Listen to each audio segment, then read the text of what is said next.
అతిథులుగా ఆహ్వానించినటువంటి మీ అందరికీ, పెద్దవారు, దైవ సేవకులైన వారందరికీ, సహోదరులందరికీ కూడా నా హృదయపూర్వకమైన వందనములు తెలియజేస్తున్నాను.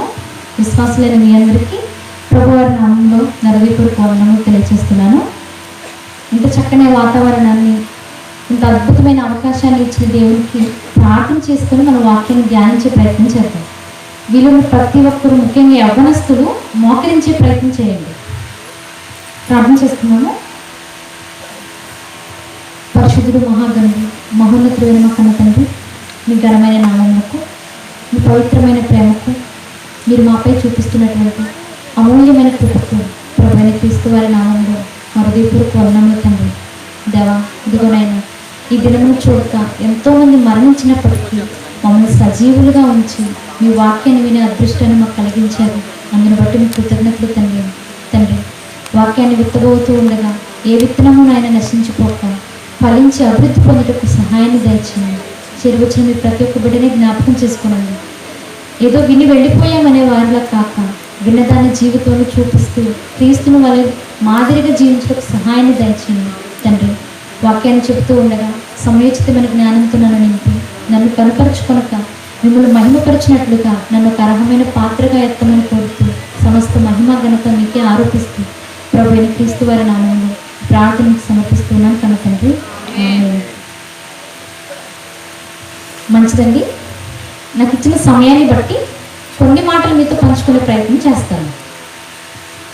మీలో చాలామంది చదువుకున్న వారు ఉన్నారు, చదువుకొనని వారు కూడా ఉన్నారు.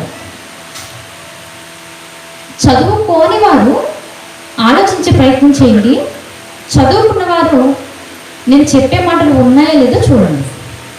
మీ అందరికీ చదువుకుంటున్న పిల్లలు మీ పాఠ్య పుస్తకాల్లో, మీ స్కూల్ స్టాండర్డ్లో ఉన్నప్పుడు హిట్లర్ గురించి మీరు ఎంతమంది విని ఉంటారు? చాలామంది వినే ఉంటారు, చెప్పకపోయినా భయపడుతున్నారేమో. కానీ హిట్లర్ అనగానే చాలామంది మనసులో నెగిటివ్ ఒపీనియన్ ఎక్కువ ఉంటుంది. ఎందుకంటే ఆయన జీవితంలో చాలా క్రూరమైన వాడిగా బ్రతికినట్లుగా మనకు చరిత్ర చెప్తూ ఉంటుంది. అలాంటి చరిత్ర జరిగిన సంఘటనే ఈరోజు మనం వాక్యం ద్వారా నేర్చుకునే ప్రయత్నం చేద్దాం. హిట్లర్ జర్మనీని పరిపాలిస్తున్న టైంలో జర్మనీ నియంతగా కొనసాగుతూ ఆయన ఎన్నో చట్టాలు చేసినట్లుగా మనకు చరిత్ర చెప్తుంది. కావాలంటే మీరు తర్వాత చూసిన తర్వాత హిట్లర్ గురించి మీరు చదువుకోండి. అవసరమైన మాట మాత్రమే చెప్తాను. ఆ హిట్లర్కి జర్మనీలో పరిపాలిస్తూ ఉన్నప్పుడు జర్మనీ అనగానే యూదులు ఎక్కువగా ఉంటారు అన్న ఆలోచన మనకు వెంటనే రావాలి. యూదులు అనగానే మన బైబిల్ చరిత్రలో నుంచి బయటకు వచ్చిన వారు. ఇంకా చెప్పాలి అంటే దేవుడు కోరుకున్న జనాంగంలో యూదులు కూడా ఉన్నారు. ఇప్పుడు యూదులు జర్మనీలో నిండిపోయినప్పుడు హిట్లర్కి ఒక క్రూరమైన ఆలోచన వచ్చింది. ఇది అనగనక కాదు, అనకపోయినా నిజమేది. ఆయనకు వచ్చిన ఆలోచన ఏంటి అంటే, యూదులు నాకు నమస్కరించట్లేదు. మనకి ఎస్తేరు గ్రంథంలో ఇలాంటి సందర్భం కనిపిస్తుంది. అది మనకు అవసరం లేదు. కానీ హిట్లర్ ఆలోచన మాత్రం నాకు నమస్కరించట్లేదు, వీరు నేను చేసిన చట్టాలను వీరు పాటించట్లేదు, నేను చేసిన ఏ చట్టాన్ని కూడా వీరు ఉభయ బ్రతకట్లేదు అని వాళ్ళకి చంపేయాలనుకున్నాడు. ఒకసారి అనుకొని ఒక ఉపాయాన్ని ఆలోచించాడు అతను. ఏంటి అంటే, మీరు విదేశాల్లో చూసినప్పుడు ఫోన్ మాట్లాడాలి అంటే ఒక ఎలక్ట్రికల్ బూత్లోకి వెళ్ళి మాట్లాడాలి. అవునా? మీరు ఎప్పుడు వెళ్ళలేదేమో, వెళ్ళకపోయినా సినిమాలు ఎక్కువగా కనిపిస్తుంటాయి. ఫోన్ మాట్లాడాలి అంటే ఎలక్ట్రికల్ బూత్లోకి వెళ్ళి, లేక ఫోన్ బూత్లోకి వెళ్ళి ఆ ఫోన్ బూత్లో నుంచి మాట్లాడి మళ్ళీ బయటకు వచ్చేయాలి. అది చూసినప్పుడు అతనికి వచ్చిన ఆలోచన ఏంటంటే, ఇదిగో వీళ్ళందరినీ నేను చంపేయాలనుకుంటున్నాను, ఇలాంటి ఒక ఉపాయమే నేను కూడా చేయాలనుకున్నాడు. ఫోన్ బూత్ లాంటిదే ఒక ఎలక్ట్రికల్ బూత్ అతడు చేయించాడు. అంటే విద్యుత్తో నిండినటువంటి ఒక గది, ఆ గదిలో విద్యుత్తో నిండినటువంటి ఒక చైర్ని, ఒక కుర్చీని చేయించాడు. ఇప్పుడు ఎవరినైతే చంపాలనుకున్నాడు, ఇది ఈరోజు ఒక 10 మందిని చంపాలి అని నిర్ణయించుకొని ఆ 10 మందిని పిలిచి లైన్లో నిలబెట్టాడు.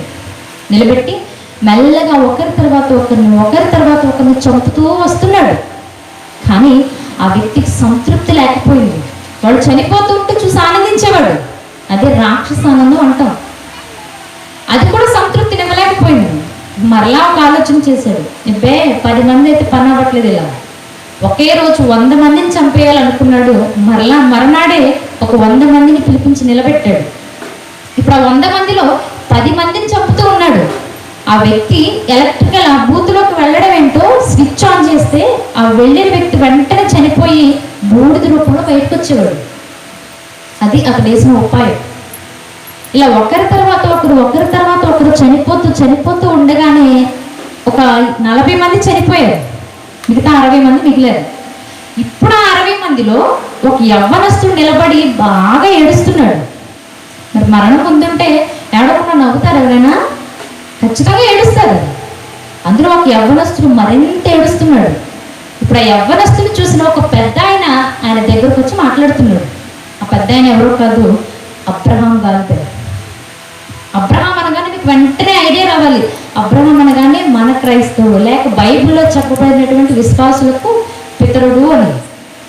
అబ్రహాం గాల్బే అన్న వ్యక్తి ఆ యవ్వనస్తుడి దగ్గరికి వెళ్ళి, అయ్యా నువ్వు ఎందుకు ఇంతలో ఏడుస్తున్నావు, నువ్వు ఎందుకు ఇంత బాధపడిపోతున్నావు, ఇదొక చట్టం, వాడు చంపేయాలనుకున్నట్టు ఖచ్చితంగా చంపేస్తాడు, నువ్వు అంత బాధపడుతున్నావు ఎందుకు అని అడగగానే వెంటనే ఆ యవ్వనస్తుడు ఒక మాట మాట్లాడాడు. వెంటనే ఏంటంటే, ఇదో అయ్యా నేను ఏడుస్తున్నది నేను ఏదో చనిపోతానని ఏడవట్లేదు, నాకు ఈ మధ్యనే వివాహం అయింది అన్నాడు ఆయన. నన్ను నమ్ముకొని ఒక అమ్మాయి నాతో జీవితాన్ని పంచుకోవడానికి వచ్చింది, ఇప్పుడు నేను మరణిస్తే తనను ఒంటరిదాన్ని చేసి వెళ్ళిపోతానన్న బాధతో ఏడుస్తున్నాను అన్నాడు. నా భార్య నిండు గర్భవతి, ఇప్పుడు నేను చనిపోతే ఒక బిడ్డని అనాథను చేసి నేను చనిపోతున్నానన్న బాధతో నేను ఏడుస్తున్నాను అన్నాడు. రేపు లోకం నా బిడ్డని ఎలా చూస్తుందో ఎలా పెరుగుతుందో తన పరిస్థితిని తలుచుకొని నేను ఏడుస్తున్నాను అన్నాడు. వెంటనే ఆ అబ్రహాం గారు ఆ మాట విని అతను చేయి పట్టుకొని ఆ వరుస క్రమంలో నుంచి అతన్ని బయటికి లాగి ఇతను వెళ్ళి ఉంచున్నాడు. అబ్రహాం గాల్బే గారు ఎవరో కాదు, సేవకుడు, క్రీస్తును నమ్ముకున్న సైనికుడు. వెంటనే అతని వరుసలో నుంచోగానే యవనస్తుడికి ఇంకా అర్థం కావట్లేదు ఏం జరుగుతుందో. అదే భయంతో అదే బాధతో నుంచొని చూస్తూ ఉన్నాడు. ఈలోపు ఎంతమంది అయిపోయారు? మరో 20 మంది అయిపోయారు. ఇప్పుడు 40 మంది ఉన్నారు. ఇది నెల చూస్తూ ఉండగానే మరో 10 మంది అయిపోయారు. ఇంకో 30 మంది ఉన్నారు. చివరికి అబ్రహాం గాల్బే గారు చనిపోయే పరిస్థితి ఆ సెకండ్ వచ్చేసేటప్పటికి అబ్రహాం గాల్బే గారు ఆ వైపు చూస్తూ ఆ వ్యక్తిని చూస్తూ అన్నాడు, అయ్యా నీ పేరు కూడా నాకు తెలీదు, నువ్వేం చేస్తుంటావో కూడా నాకు తెలీదు, కానీ నీ పరిస్థితిని వినగానే నిన్ను రక్షించడానికి నేను చనిపోతున్నానని నువ్వు బాధపడకు. భౌతికంగా నేను చనిపోయినా ఆత్మీయంగా నేను ఒక సేవకుని, ఆత్మీయంగా నేను ఎప్పుడు బ్రతికే ఉంటాను అని మాట చెప్పి వెంటనే అతను కూడా లోపలికి వెళ్ళిపోయాడు. సెకండ్స్లోనే బూడిదైపు బయటకు వచ్చేసాడు. ఆ వ్యక్తి చనిపోవడానికి వెళుతూ ఈ యవ్వనస్తుడు చెప్పిన మాట ఏంటి అంటే, నేను నీ కోసం ఇంత చేశాను కదా, నువ్వు నా కోసం ఏం చేస్తావు అని అడిగాడు. ఇప్పుడు ఆ మాట వెంటనే యవ్వనస్తుడు మనస్సులో మెదులుతూ ఉంది. వెంటనే యవ్వనస్తుడు చేసిన ఆలోచన ఏంటో తెలుసా? ఇదిగో నా కొరకు అసలు ఎవరితో చనిపోయాడు, అసలు నా కొరకు చనిపోయే గొప్ప మనస్సు తనకి ఎలా వచ్చింది? నా గురించి తెలియకుండానే నా బాధ చెప్పగానే నా స్థానంలో చనిపోవడానికి సిద్ధపడ్డాడే, ఎవరెత్తనని ఎంక్వైరీ చేస్తే అప్పుడు తేలిందే అతను ఒక సేవకుడు. ఏ సేవనైతే అబ్రహాం గాల్బే గారు విడిచిపెట్టి మరణించారో అదే సేవను ఇతను కొనసాగించడానికి జీవితాన్ని అర్పించాడు. యేసుక్రీస్తు వారిని నమ్ముకొని తన కుటుంబంతో క్రైస్తవ్యంలో ఎంతో మందిని ఆత్మలుగా నిలబెట్టిన వాడు ఆయన. అదే మన భాషలో ఏమంటాం? కృతజ్ఞత. అవునా కాదు? అతడు చూపించిన దానికి యవ్వనస్తుడు కృతజ్ఞత కలిగి జీవించాడు, బ్రతికినంత కాదు. మరి ఒక సేవకుడు చూపిస్తేనే అంత కృతజ్ఞత కలిగి ఆ వ్యక్తి బ్రతికినప్పుడు ఆ సేవకుడు నమ్ముకున్న దేవుడు మనకి ఎంతో చేస్తున్నాడు. మరి అంటే మన దగ్గర ఎంత కృతజ్ఞత ఉండాలో ఆలోచించండి. ఉండాలా వద్దా? ఖచ్చితంగా ఉండాలి. దేవుడు ఎన్నో చేస్తూ ఉంటే దాన్ని మర్చిపోయి కృతజ్ఞత లేని జీవితాలు మనం జీవిస్తూ ఉంటే నిజంగా మనం దేవుడికి పిల్లలుగా దేవుడికి ఇష్టలుగా బ్రతకగలమా? నిజంగా దేవుడు మీకేం చేయలేదా? పోనీ మనకేం చేయలేదా? చాలా చేశాడు. ఒక్క మాటలో చెప్పాలి అంటే ఇప్పుడు సజీవులుగా మనం ఊపిరి తీసుకుంటూ ఉన్నాము అంటే అది ఆయన పెట్టిన భిక్ష. కొన్ని మాటలు మీతో చెప్తాను. దేవుడు మాకు ఏం చేశాడు అన్న సందేహం మీకు ఎప్పుడైనా వస్తే, పోనీ ఎవరైనా మిమ్మల్ని అడిగితే మీరు వెంటనే తడుముకొని అటు ఇటు చూడకూడదు. వెంటనే మీరు చెప్పే స్థితిలో మీరు ఉండాలి. దేవుడు మీకు ఏం చేశాడో దాన్ని మీరు తెలుసుకునే స్థితిలో ఉండాలి. దేవుడు మీకు ఏమి ఇచ్చాడో మీరు గ్రహించే స్థితి మీకు ఉండాలి. అప్పుడు మాత్రం మీరు కృతజ్ఞతతో జీవించగలరు. ఏం చేశాడో దేవుడు అని ఆలోచిస్తే, మొదటి మనిషి నుంచి కొంతసేపు ఆలోచిద్దాం. ప్రారంభం నుంచి ఆలోచిద్దాం. దేవుడికి మొట్టమొదట మనసులో కలిగినటువంటి అద్భుతమైన ఆలోచనే నాకు పిల్లలు కావాలి అని. నాకు పిల్లలు కావాలి, నా కొరకు పిల్లలు బ్రతకాలి అన్న ఆలోచన చేశాడు. ఇప్పుడు పిల్లలు కావాలి అన్న దేవుడు వెంటనే ఎవరు చేయాలి? అప్పుడప్పుడు కొంచెం స్పందించండి. ఎవరిని చేశాడు దేవుడు? వెంటనే చేశాడా? నాకు పిల్లలు కావాలి అనుకోగానే వెంటనే ఆదాము గారు నిలబెట్టాడా? 6వ రోజు ఆఖరిగా వచ్చాడు ఆయన. మీరు 6 రోజున ఏం చేశాడు దేవుడు? 6వ రోజు ఆఖరిగా మనిషి రావడానికంటే ముందు ప్రకృతిని చేశాడు. ఎందుకు చేయాలి ప్రకృతిని? అది నీ అవసరత. ఉదయాన్నే నువ్వు లేకముందు సూర్యుడు ఎలా వచ్చేస్తున్నాడు? నీ అవసరత ఆయన. సూర్యుడి నుంచి నువ్వు ఎన్నో లభించాయి, ఎన్నో పొందుకుంటున్నావు. సూర్యుడు నీ అవసరాన్ని బట్టి పుట్టాడు. పుట్టించినవాడు దేవుడు.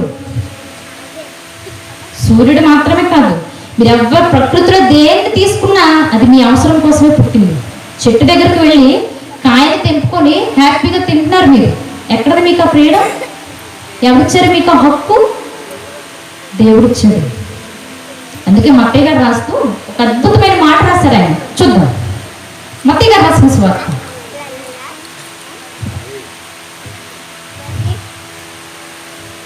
మత్తయ్య గారు రాసిన సువార్త 6వ అధ్యాయం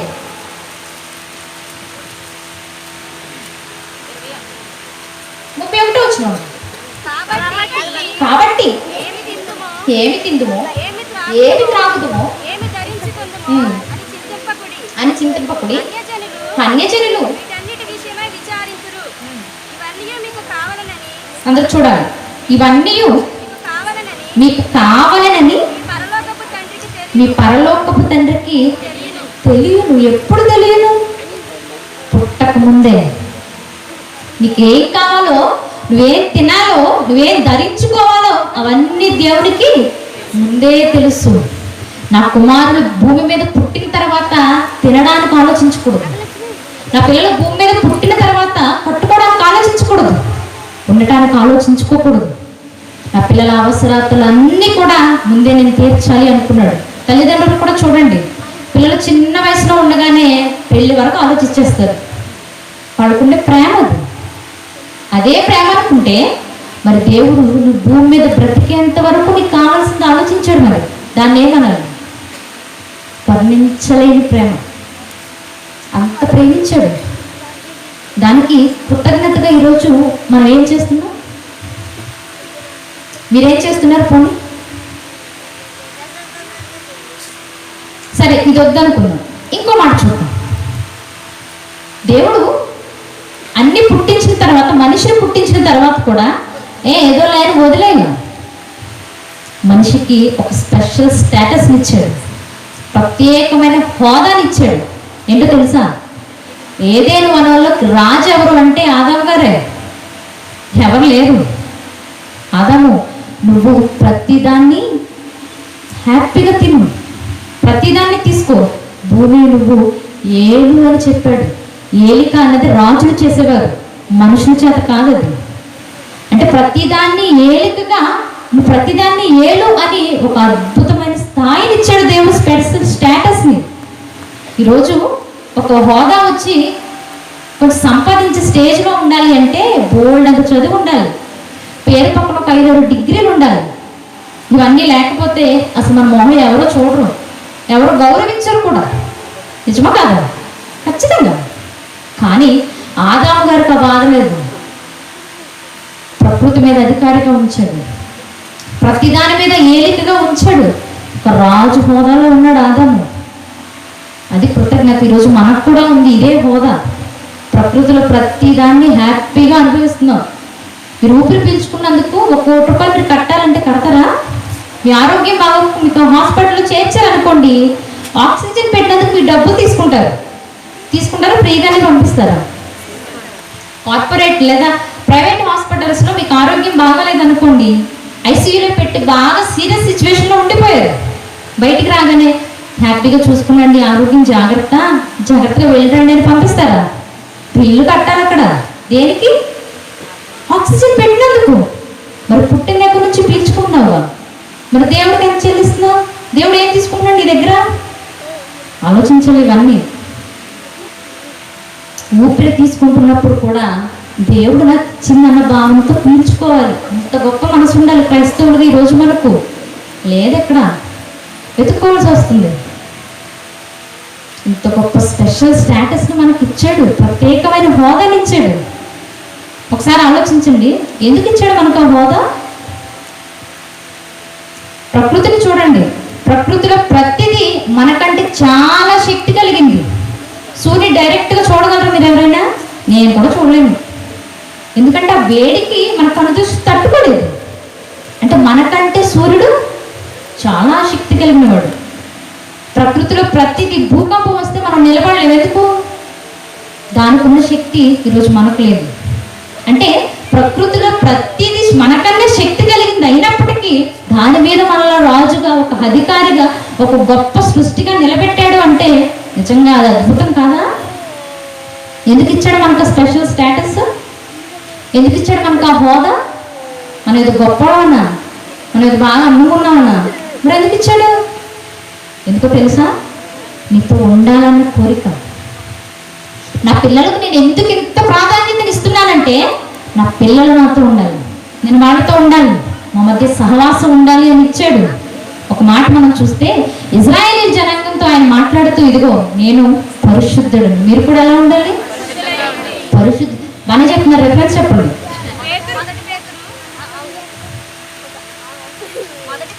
లేవ్యకాండం. పేతురు గారు కరెక్టే, కానీ పేతురు గారు ఎక్కడ తీసుకొని మాట్లాడతారు ఆయన. లేవ్యకాండం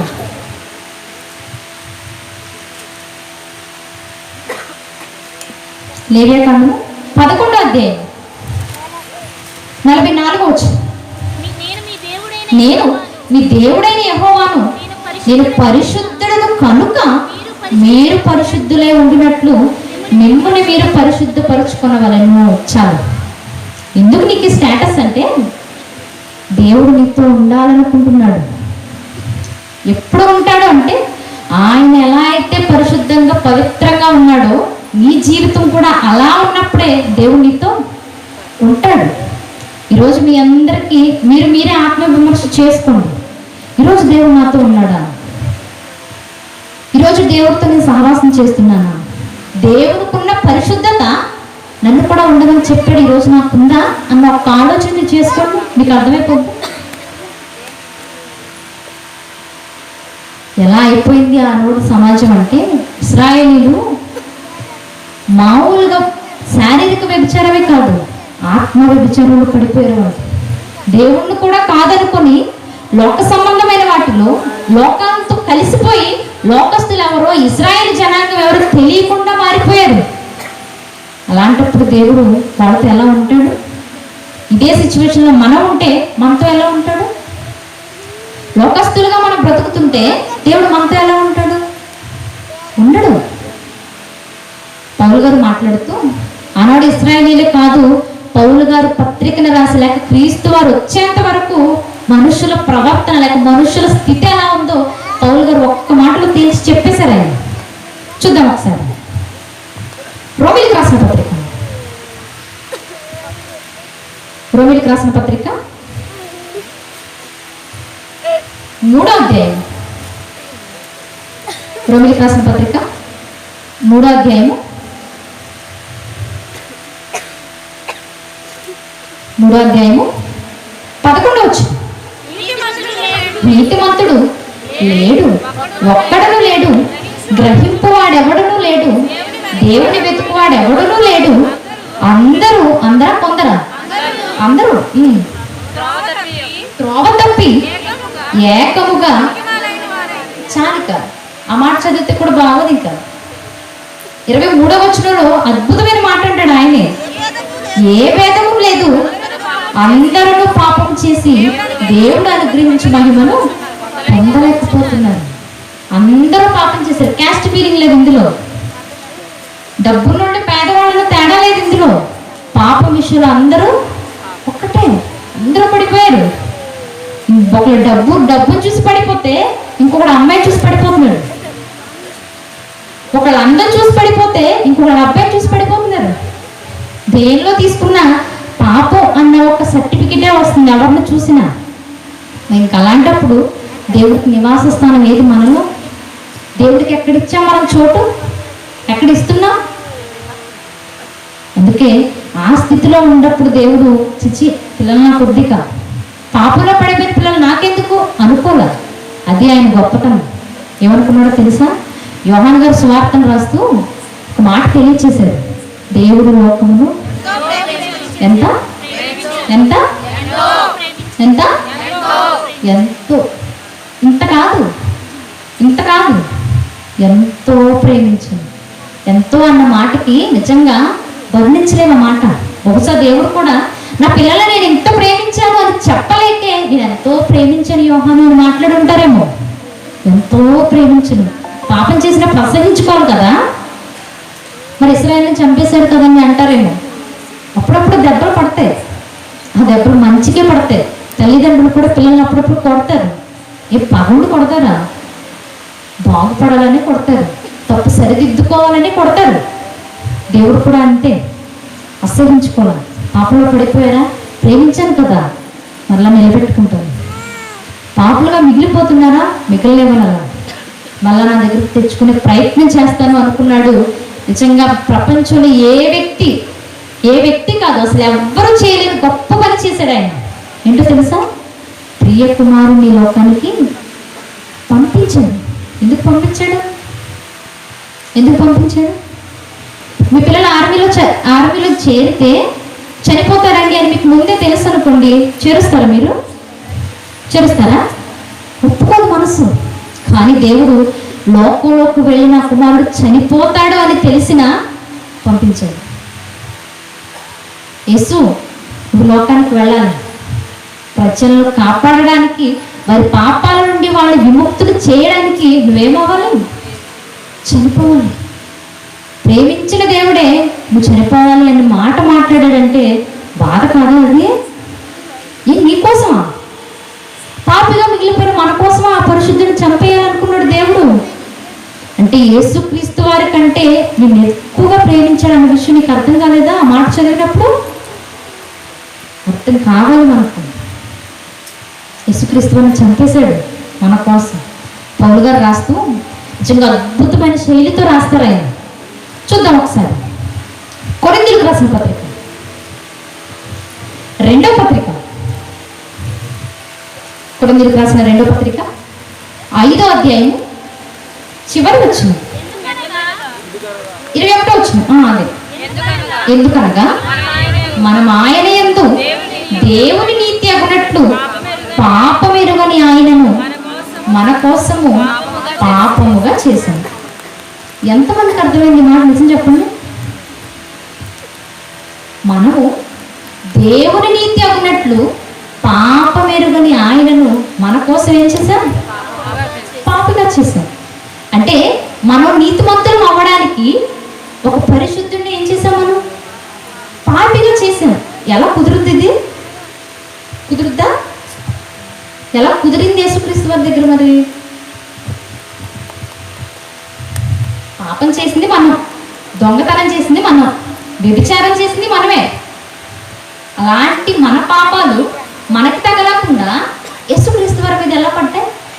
భారతదేశంలో ఒక చట్టం ఉంది, ఎవడు తప్పు చేస్తే వాడు శిక్షింపబడాలి. కానీ బైబిల్ చరిత్రలో అన్యాయపు తీర్పు యేసుక్రీస్తు వారి జీవితంలో జరిగింది. మనము మన పాపాలతో ప్రభు వారిని ఒక పాపిగా చేశాం. ఎలాగో తెలుసా? మీకు ఈ 40 రోజుల్లో అర్థమైపోయేది కాదు ఒక్క మాట. నేను అంటాను జీవితాంతం కూడా ఆ మాట అర్థం కాదు. ఎలా అయిపోయాడు పాపిగా అంటే చాలా జాగ్రత్తగా ఆలోచించండి. మనం చేసిన ప్రతి పాపము ఆయన మీద పడుతుంది అని. ఎలా పడుతుందో ఆలోచిద్దాం. యేసుక్రీస్తు వారు సిలువకి లేక అన్యాయ తీర్పు అయిపోయిన తర్వాత, తీర్పు ఇచ్చేసిన తర్వాత యేసుక్రీస్తు వారిని సిలువ మీద వేలాడి చంపడానికి మధ్యలో చాలా హింసలు పొందారు. ఈ 40 రోజులు కూడా బాగా గుర్తుంటాయి, మనం ఎక్స్ప్లెయిన్ చేయనవసరం లేదు. యెరూషలేము వీధుల్లో ఆయన పడిన శ్రమ, సిలువలో చనిపోయేంత వరకు ఆయన కార్చిన ఆ బాధ, కన్నీళ్ళు, ఆ రక్తం క్రైస్తవుడు ఎవడో మర్చిపోడు. మర్చిపోయారంటే అసలు మీరు క్రైస్తవులు అనిపించుకోరు. యేసుక్రీస్తు వారిని కొరడాలతో కొట్టిన సందర్భం మనందరికీ తెలుసా? చాలా వీడియో సాంగ్స్లో కూడా చూస్తాం. చూసినప్పుడు ఏడ్ చేస్తాం కూడా. కొరడా దెబ్బలు ఎందుకు కొట్టారనుకుంటారా ఆయన్ని? రోమీలు ఏదో చట్టం చేశారు, రోమీలు శిక్ష అమలు చేశారు కాబట్టి కొట్టారంటారా? కాదు. మన పాపాలు ఆయనకి పాపాలుగా చుట్టుకున్నాయి అంటే ఆయన పడిన శ్రమలోనే మన పాపాలు ఆయన మీద వేసుకున్నాడన్న విషయం మీకు అర్థం కావాలి. లోకంలో చేతులు మన అవసరాలకు మాత్రమే వాడి అనవసరమైన వాటికి వాడకుండా ఉన్నవాళ్ళు ఎవరైనా ఉన్నారా? ఈ చేయని భోజనం చేయడానికి వాడానండి, దేనికి వాడలేదు అన్నవాళ్ళు ఉన్నారా? పాపానికి కూడా ఇవే చేతులు వాడేశాను. ఈ లోకంలో పాపపు జీవితం లేక పాపం చేయడానికి ఈ చేతులు ఎన్నోసార్లు ప్రయోగించారు. ఇప్పుడు ఈ చేతులతో చేసిన పాపాలు ఒకరోజు ప్రభు వారికి కొరడాలుగా ఆహ్వానం పలికాయంటే మీరు నమ్మాలి. కొరడా దెబ్బ పడ్డానికి కారణం అంటే మీ చేతితో చేసిన పాపం. ఆ రోజు అదే పాపం ప్రభు వారికి కొరడాలు శిక్షగా విధించారు. రోమీల కొరడాలు ఎలా ఉండే తెలుసా? ఒక్క దెబ్బ కొడితే అక్కడున్న మాంసంతో సహా వెనక్కి వచ్చేసేది. అంత కఠినమైన స్థితి. అది నీ మీద నా మీద పడాల్సిన దెబ్బ సుమా. కానీ ప్రభు వారు తన మీద వేసుకున్నారు ఆ రోజు. నిజంగా దానికి కృతజ్ఞత ఎక్కడ చూపిస్తున్నాం మనం? ఎలా చూపించగలమో తెలుసా కృతజ్ఞత? నా చేత్తో నేను ఈ పని చేస్తే నా ప్రభు వారికి నేను మరలా కొరడాలతో శిక్ష విధిస్తున్నాను అన్న ఒక మనసు నీలో వచ్చి నువ్వు చేస్తున్న పాపం పని కూడా వెంటనే ఆగిపోయినప్పుడు, ఆపేసినప్పుడు అది కృతజ్ఞత కలిగిన జీవితం అవుతుంది. అలాంటి జీవితం ఉన్నప్పుడే అది కృతజ్ఞత కలిగిన జీవితం. యేసుక్రీస్తు వారు బరువైన సిలువ మోసిన సంగతి మీ అందరికీ తెలుసా? అందరికీ తెలుసు. ఈ 40 రోజులు సుమారు మోస్తూనే ఉంటారు రోడ్ల మీద. మరి ఇక్కడ ఉందో లేదో నాకు తెలియదు, కానీ మనందరూ ఎందుకు అది సిలువ మోసారు అన్న భావంలోనే ఉండిపోయాము. మీకు ఇన్ఫర్మేషన్ చెప్తాను, గుర్తుంచుకోండి అవసరం అవుతే. యేసుక్రీస్తు వారు సిలువను మోస్తూ యెరూషలేము వీధిలో నడిచిన సందర్భం అందరికీ తెలుసు.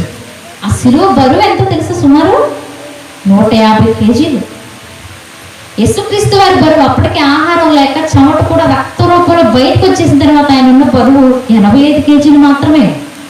ఇప్పుడు 85 కేజీలు ఉన్న ఆయన 150 కేజీల బరువును మోస్తూ నడుస్తున్నాడంటే ఎంత భయంకరమైన పరిస్థితితో ఆలోచించండి. భరించలేని బరువు, ఈయనకి రెట్టింపు బరువు. అలాంటి బరువు మోస్తూ మోస్తూ మోస్తూ పడిపోతారు కూడా ఆయన. మనం అనుకుంటాం, అయ్యో సిలువను మోస్తున్నాడు నా ప్రభు అని, బరువును మోస్తున్నాడు నా ప్రభు అనుకుంటాం. కానీ ఆత్మీయంగా మీకు ఈ విషయం అర్థమైతే అది సిలువ బరువు అనిపించదు మీకు. ఏ బరువు తెలుసా? పెద్ద ఆయన చెప్తారు, చూద్దాం ఒకసారి. పేతురు గారు రాసిన పత్రిక,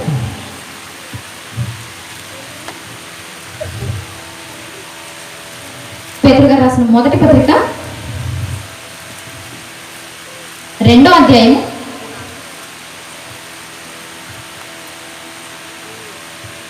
24వ వచనం.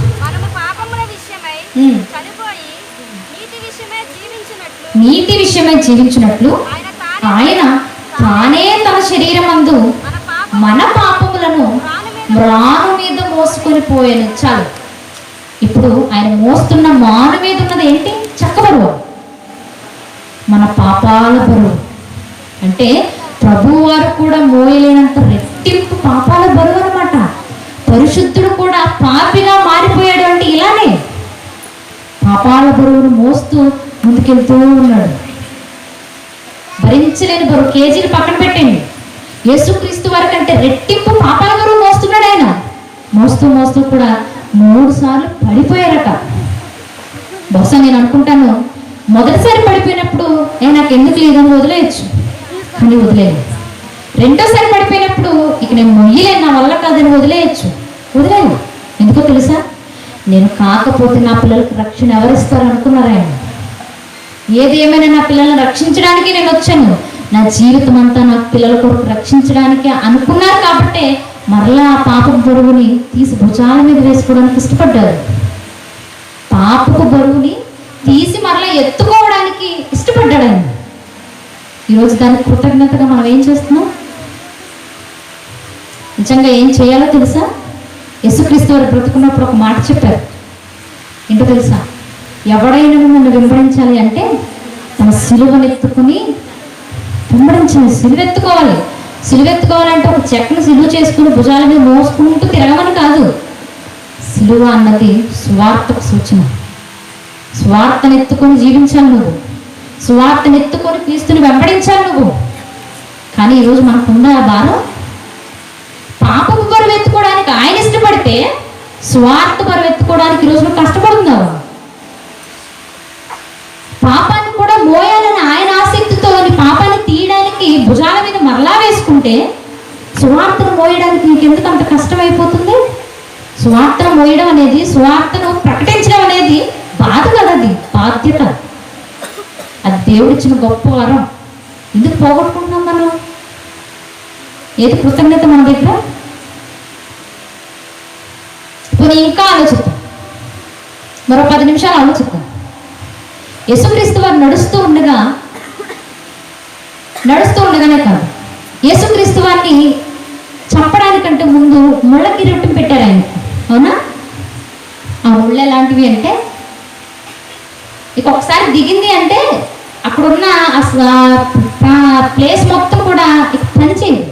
అలాంటి భయంకరమైన ముళ్ళతో ఇతడు రాజట, ఇతడు మనకు రాజు అన్నాడు కదా. రాజు అంటే ఏముండాలి? కిరీటం ఉండాలి.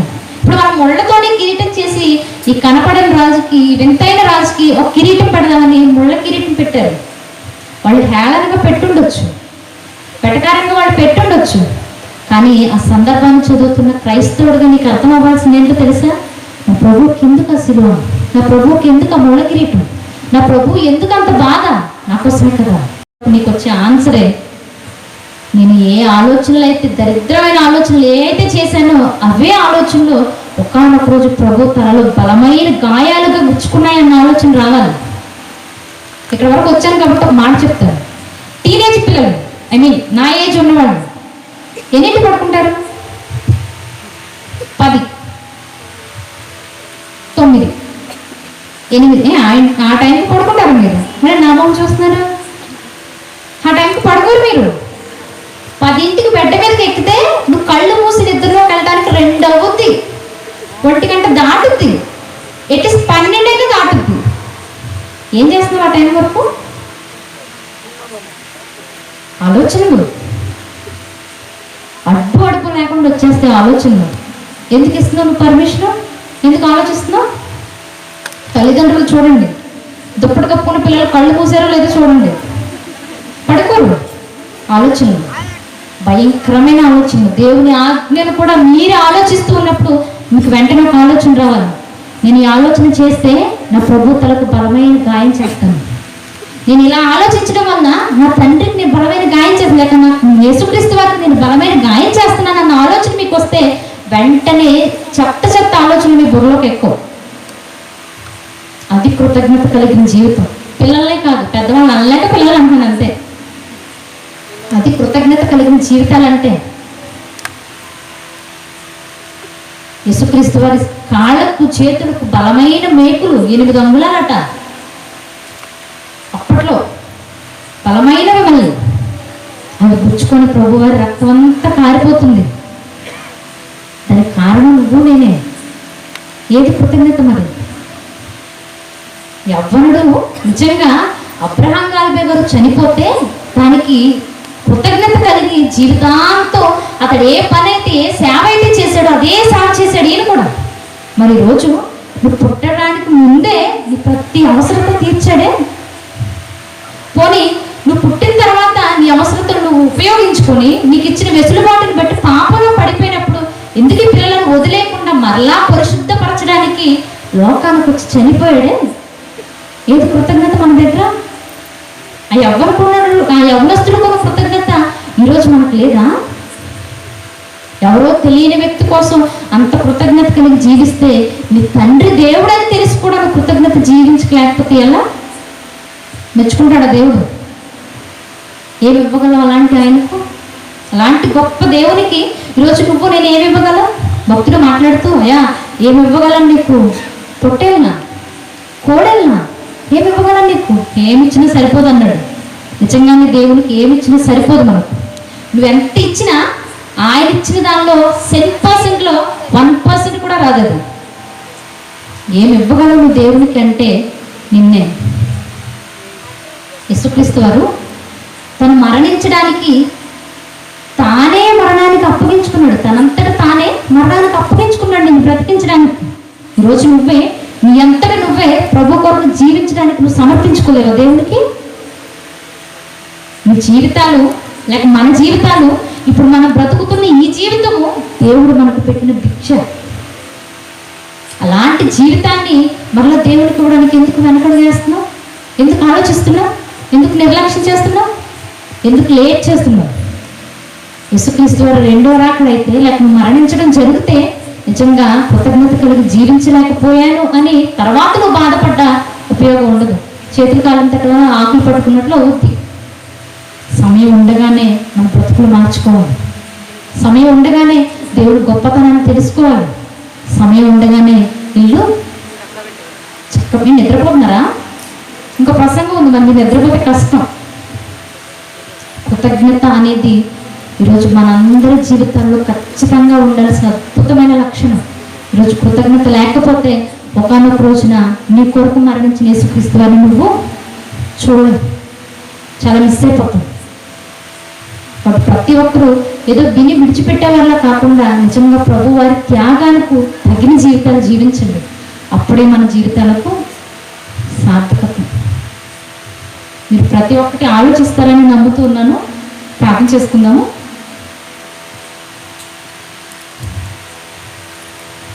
పరిశుద్ధమైన మా కన్న తండ్రి, బంగారు పాదములకు వందనములు తండ్రి. దేవా, నిజంగానే నాయన మీరు మా పట్ల చూపించిన కృప తండ్రి మేము ఎలా వర్ణించగలము. మీరు మాపై చూపిన ప్రేమ తండ్రి మేము ఇంకా అర్థం చేసుకోలేకపోతే, మీరు ఇచ్చిన ఈ జీవితాలను ఇంకా లోకంలోనే గడుపుతూ ఉంటే మాకంటే నాయన దౌర్భాగ్యులు ద్రోహులు ఇంకెవరో ఉండరు తండ్రి. మేము పుట్టకముందే మా ప్రతి అవసరతను ఎరిగి మా ప్రతి అవసరతను తీర్చి తండ్రి మమ్మల్ని ఎంతో గొప్ప స్థాయిలో నిలబెట్టారు తండ్రి. దానికి తగిన కృతజ్ఞత జీవితాన్ని జీవించే భాగ్యాన్ని మాకు దయచేయండి తండ్రి. పాపంలో పడిపోయినప్పుడు తండ్రి మమ్మల్ని విడిచిపెట్టక ప్రేమించి తండ్రి మీ కుమారుని ద్వారా మాకు రక్షణను అందించి పవిత్రపరిచారు. అందుని బట్టి మీ కృతజ్ఞతలు తండ్రి. దేవా, ఈ లోకంలో జీవిస్తున్న మేము ఈ లోకాశల వైపు వెంబడించకు తండ్రి, మీ కుమారుని చూస్తూ నిరీక్షణతో విశ్వాసంతో జీవించే జీవితాన్ని మాకు దయచేయండి తండ్రి. మిమ్మల్ని నొప్పించిన వారమైతే, మిమ్మల్ని ఆయాసపరిచిన వారమైతే మమ్మల్ని క్షమించి మరొక అవకాశాన్ని మాకు అందించండి. మిమ్మల్ని సంతోషపెట్టే గొప్ప భాగ్యాన్ని మాకు దయచేయండి దేవా. చేరవచ్చిన ప్రతి ఒక్క బిడ్డని జ్ఞాపకం చేసుకోనండి తండ్రి. విని విడిచిపెట్టేవారే కాక తండ్రి హృదయంలో ఫలింపచేసి ఆత్మీయ జీవితంలో క్రియారూపకంగా చూపించడానికి సహాయాన్ని దయచేయండి. ఈ క్షణం నుండి కృతజ్ఞత కలిగి తండ్రి మీకు ఇష్టమైన పిల్లలుగా బ్రతుకుటకు మాలోని ప్రతి ఒక్కరికి సహాయాన్ని దయచేయమని కోరుతూ చేరవచ్చిన ప్రతి ఒక్క బిడ్డని మరొకసారి మీ చేతులకు సమర్పిస్తుంది. ప్రభువైన క్రీస్తు వారి నామములో ఈ ప్రార్థన మీకు సమర్పిస్తున్నాను మా కన్న తండ్రి. ఆమేన్. థ్యాంక్ యూ సో మచ్ అండి. హల్లెలూయా, హల్లెలూయా. ఇప్పటి వరకు సిస్టర్ గారు ప్రసన్న గారు ఇచ్చిన వర్తమానాన్ని బట్టి వందనాలు చెల్లిస్తున్నా. అలాగే ఈ యొక్క కూడికకు ఎందు నిమిత్తమై దేవుడు ప్రేరేపణ కలిగించాడో దాని నిమిత్తమై చిన్న సాక్ష్యం రూపంలో మన మధ్య ఆనంద్ పాల్ సాక్ష్యం చెప్తాడు. చెప్పే ముందు ఒక చరణం జోసెఫ్ గారు వచ్చి పాడవలసిందిగా మనం చేస్తున్నాం.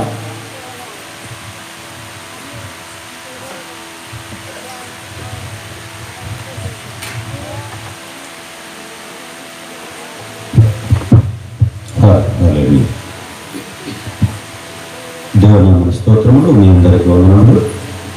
దేవుడు మనకు తోడుగా ఉండి ఆయన కృపలో మనల్ని నడిపిస్తూ ఆయన రాజ్యంలో మనందరూ ప్రవేశించాలని ఆయన ఇంత పాటుపడుతూ మనకు మంచి సువార్తమానాలు దేవుడు మనకు అందిస్తున్న అందరిపై నామాన్ని మేంపరుస్తూ దేవుడు మనకు ఇచ్చిన సమయం ఎంత విలువైందో ఆ విషయాన్ని మనం తెలుసుకుంటూ ఈ పాటతో దేవుడు నామాన్ని మేంపరుచుకుందాం. విలువైనది నీ జీవితానికి అనే పాటతో దేవుడు నామాన్ని మేంపరుచుకుందాం. విలువైనది ఈ ఆయుష్కాలం.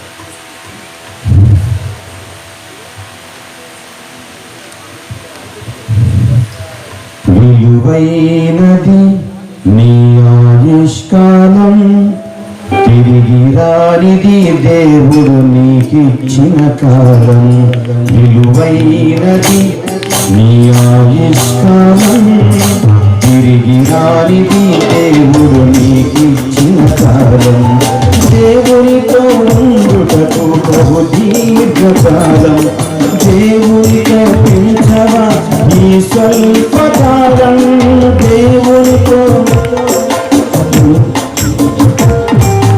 దేవునితో ఉండుటకు బహు దీర్ఘకాలం, దేవునితో పెంచవా ఈ స్వల్పకాలం. విలువైనది నీ ఆయుష్కాలం, తిరిగి రానిది దేవుడు నీకిచ్చిన కాలం.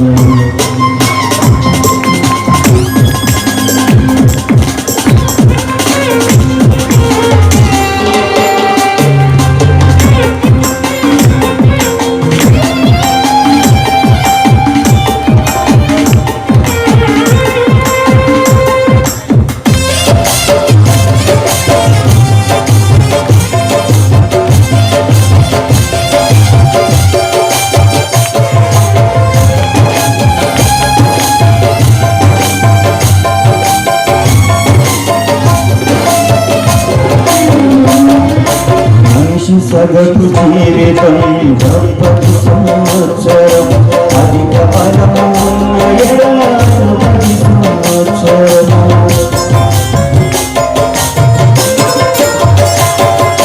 మనిషి సగటు జీవితం 70 సంవత్సరం, అధిక బలము ఉన్న ఎడల 80 సంవత్సరం. ఆయాసము దుఃఖమే నీ కడవరి కాలము, ఆదరించువారు లేని కన్నీటి క్షణము. దేవునికి క్రీస్తులా అర్పిస్తే నీ కాలం, దేవునికి క్రీస్తులా అర్పిస్తే నీ కాలం. దేవునికి క్రీస్తువలె ఉండెదము కలకాలం, దేవునికి క్రీస్తువలె ఉండెదము కలకాలం. విలువైనది నీ ఆయుష్కాలం, తిరిగి రానిది దేవుడు నీకిచ్చిన కాలం. విలువైనది నీ ఆయుష్కాలం, తిరిగి రానిది దేవుడు నీకిచ్చిన కాలం. దేవునితో ఉండుటకు బహు దీర్ఘకాలం, దేవునితో పిలుచవా నీ స్వల్పకాలం. దేవునితో ఉండుటకు బహు దీర్ఘకాలం, దేవునితో పిలుచవా ఈ స్వల్పకాలం. విలువైనది నీ ఆయుష్కాలం, తిరిగి రానిది